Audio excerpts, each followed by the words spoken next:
Compound ni dalam bahasa mudahnya adalah suatu keadaan di mana pihak berkuasa yang melaksanakan tanggungjawab di bawah mana-mana undang-undang yang melakukan operasi dan nampak dalam pahaman mereka adalah kesalahan akan keluarkan suatu dokumen dipanggil compound.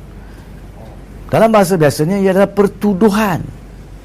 Tapi pada masa itu bila compound dikeluarkan, ia memberi pilihan kepada orang yang menerima compound. Kalau awak mengaku bahawa awak melakukan kesalahan, maka boleh dibayar jumlah yang dinyatakan dalam compound dan selesai. Tidak akan ada pendakwaan. Tapi sekiranya dalam dua keadaan lain, iaitu jika awak tak mengaku awak bersalah, ataupun jika awak percaya bahawa jumlah yang dinyatakan dalam compound itu tidak mampu awak bayar dan awak nak minta rayuan daripada pihak mahkamah, maka sebenarnya compound jika tidak dibayar akan disusuli dengan tindakan mahkamah. Jadi rakyat di luar disarankan dan perlu faham bahawa apabila pihak KKM ataupun pihak berkuasa lain seperti polis mengeluarkan compound, itu tidak bermakna awak bersalah.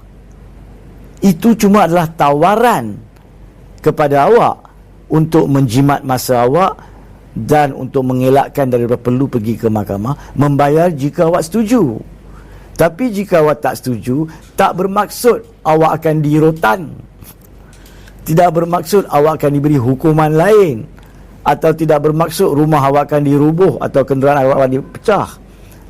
Ini rakyat kena faham. Seperti mana dalam keluarnya kes-kes road traffic contohnya. Apabila kita ditahan di roadblock dan pihak polis mengeluarkan saman sebab membawa kereta di atas hal laju yang ditetapkan di lebuh raya. Pada masa itu kalau kita baca saman itu dinyatakan nak selesaikan, boleh diselesaikan dalam tempoh tertentu, dan jika tak setuju maka boleh pergi ke mahkamah pada tarikh-tarikh tertentu. Jadi kalau kita tak setuju, kita tunggu pendakwaan di mahkamah, dan dalam kes road traffic kita akan pergi ke mahkamah, dan mahkamah akan menentukan melalui keterangan yang ditampilkan sama ada sebenar-benarnya kita salah ataupun tidak. Jadi pokoknya di sini untuk mereka yang telah melihat borang compound di bawah PKP Akta 342/1988, cuba lihat perengan 3.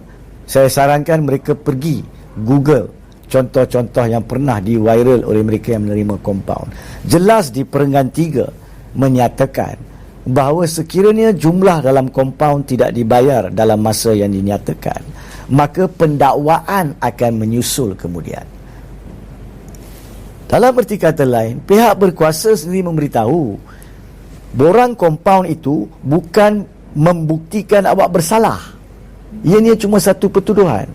Seperti mana yang berlaku di Kelantan contohnya, di mana pembuka warung, penjual burger dan sebagainya dilaporkan dalam tempoh sebulan beberapa minggu yang lalu telah dikeluarkan compound yang dikatakan melampau. Ya. Jadi compound itu tidak perlu dibayar kalau kita tak setuju. Kita boleh pergi ke mahkamah dan kita boleh maklumkan kepada mahkamah sama ada yang pertama kita tak bersalah kalau memang kita tak bersalah, dan yang kedua kalau kita bersalah sekalipun, kalau kita tak mampu, kita boleh minta ihsan mahkamah. Contohnya kalau seseorang itu adalah seorang penganggur, dibuang kerja masa PKP untuk tempoh lebih setahun ini dan mempunyai 4 atau 5 orang anak, dia boleh bagi maklumkan kepada mahkamah. Mahkamah, sekiranya saya diberi hukuman denda 10,000 ataupun 5,000 pun saya tak mampu. Saya memohon supaya sama ada saya diberikan hukuman alternatif, iaitu khidmat masyarakat contohnya. Bagi saya, kekilafan di sini adalah ketidakfahaman rakyat tentang apa itu compound. Rakyat menganggap compound adalah keputusan mahkamah, sedangkan yang memberi compound tu bukannya mahkamah. Ianya bukan mahkamah bergerak. Ianya merupakan pihak berkuasa yang melaksanakan tanggungjawab mereka untuk pematuhan undang-undang tersebut. Dan dalam pahaman mereka, pada masa penglihatan mereka, ianya adalah kesalahan.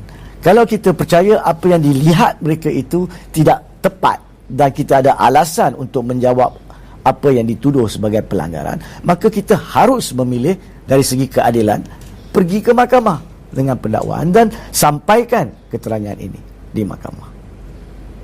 Ya, contohnya, kalau kita disaman sekarang ini dengan PKP 3 bahawa membuka kedai selepas pukul 8 dan kita diberi kompaun tu jam 8 suku malam, katakanlah ada kecemasan yang berlaku sebenarnya, memang kita tutup pukul 8 malam, tapi sebab ada panggilan telefon yang kita jawab contohnya, yang bercakap tentang suatu kemalangan melibatkan saudara kita, dan kita lewat keluar untuk menutup, pada masa itu pihak penguasa berada di situ, maka mungkin penjelasan itu tidak diterima oleh pihak berkuasa. Maka kita ambillah kompaun tersebut dan kita maklumkan kepada pihak berkuasa selepas itu bahawa kita akan melawan kompaun ini di mahkamah. Sebab kita tidak berniaga pun pada masa itu, kita menjawab telefon kecemasan sebelum kita tutup lewat 10 atau 15 minit itu. Jadi perkara ini, undang-undang kita undang-undang adil, cuma rakyat kena faham hak masing-masing. Dan jangan salah faham apa maksud kompaun. Kompaun bukan denda. Denda cuma boleh diberi oleh mahkamah, kompaun oleh pihak berkuasa. Pihak berkuasa tidak mengeluarkan denda. Pihak menteri pun kena faham benda ni. Pucuk pimpinan pun kena faham benda ni. Jangan salah guna perkataan denda dengan kompaun dalam ucapan-ucapan anda.